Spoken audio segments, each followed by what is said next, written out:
Hello, నమస్తే అండి. అందరూ బాగున్నారా? నేను బాగున్నానండి. ఈరోజు గుత్తి కాకరకాయ చూపించబోతున్నాను. ఇలాగా లేతగా ఉండే కాకరకాయలు తీసుకోవాలి, నాటి కాకరకాయలు అన్నమాట. వీటికి ముచ్చికలు కట్ చేసి పెట్టుకోవాలి. చిన్న సైజులో ఉండి లేతగా కనిపించే నాటి కాకరకాయలు అన్నమాట ఇవైతే స్టఫింగ్కి చాలా బాగుంటాయి. ఇలా పైన ఉండే చెక్కుని కాస్త తరిగి అంత గీరేసుకోవాలన్నమాట. మరీ డీప్గా గీరనవసరం లేదు. పైగా ఉండే కాస్త గరుకు భాగం ఉంటుంది కదా, దాన్ని అలాగా గీరి పెట్టుకోవాలి.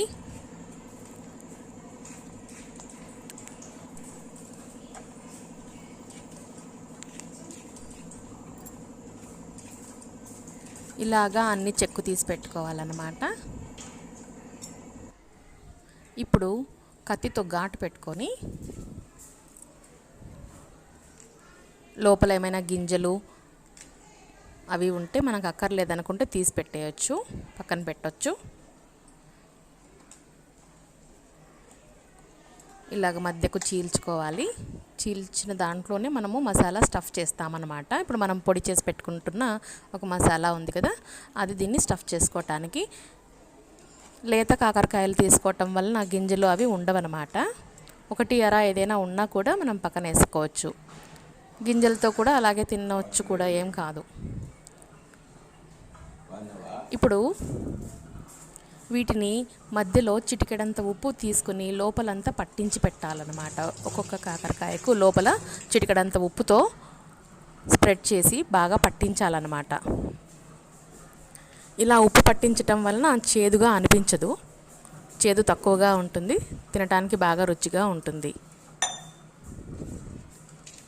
చిటికెడంటే చిటికెడంతని ఉప్పు తీసుకోవాలి, మరి ఉప్పు ఎక్కువగా వేసుకోకూడదు.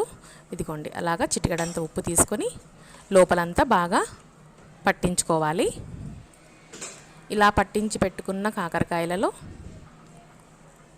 మనము మసాలా కోసము రెడీ చేసుకుందాము. దీనికి కొబ్బరి, ఒక అరచిప్పంత కొబ్బరి ముక్కలు, ఒక వెల్లుల్లిపాయ, ఒక గడ్డంతా తీసుకుంటున్నాను. వెల్లుల్లిగడ్డ, కొబ్బరి ముక్కలు, ఉప్పు 2 టీ స్పూన్ల వరకు ఉప్పు పడుతుంది, 1.5 టీ స్పూన్ వరకు కారం, 2 టీ స్పూన్ల ఉప్పు వేసుకుంటున్నాను.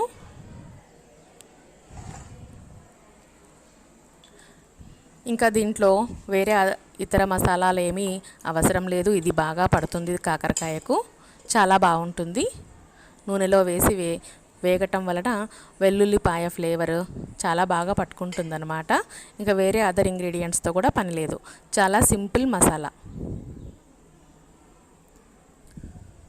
చూడండి, చక్కగా పొడి పొడిగా ఉంది కదా. ఈ మసాలాని ఇప్పుడు మనము కాకరకాయలలో కూరుకుంటామన్నమాట. ఇలా మధ్యలకు ఘాటు పెట్టిన కాకరకాయలో ఇలాగ పొడి తీసుకొని నింపుకోవటమే.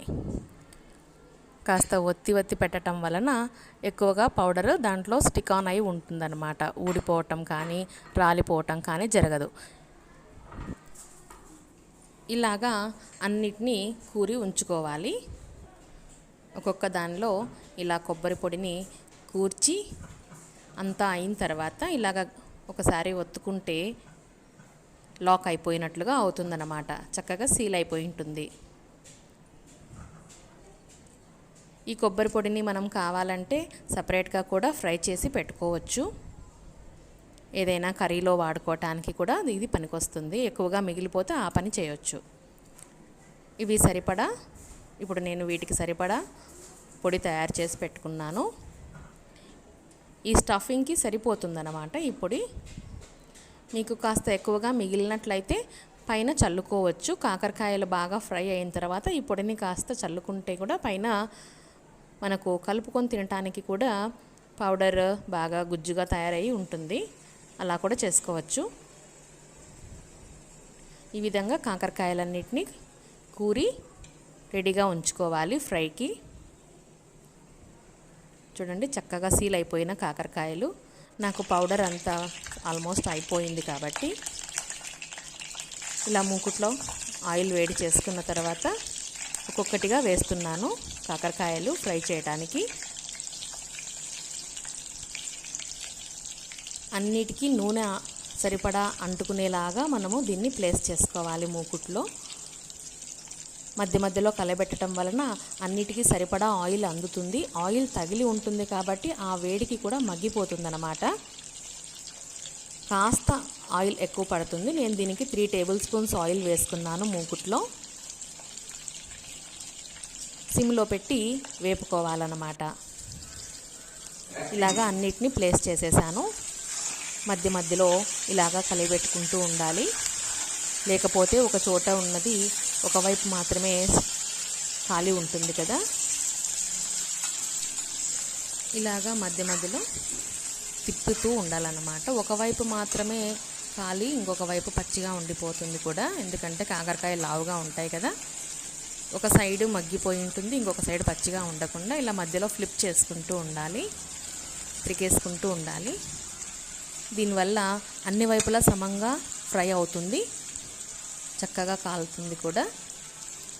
ఆయిల్ అన్నిటికీ సరిపడా అందుతూ చక్కగా ఫ్రై అవుతున్న కాకరకాయలు అయిపోయిందండి. కాకరకాయ ఫ్రై రెడీ అయిపోయింది. గుత్తి కాకరకాయ. Thanks for watching. Please subscribe my channel.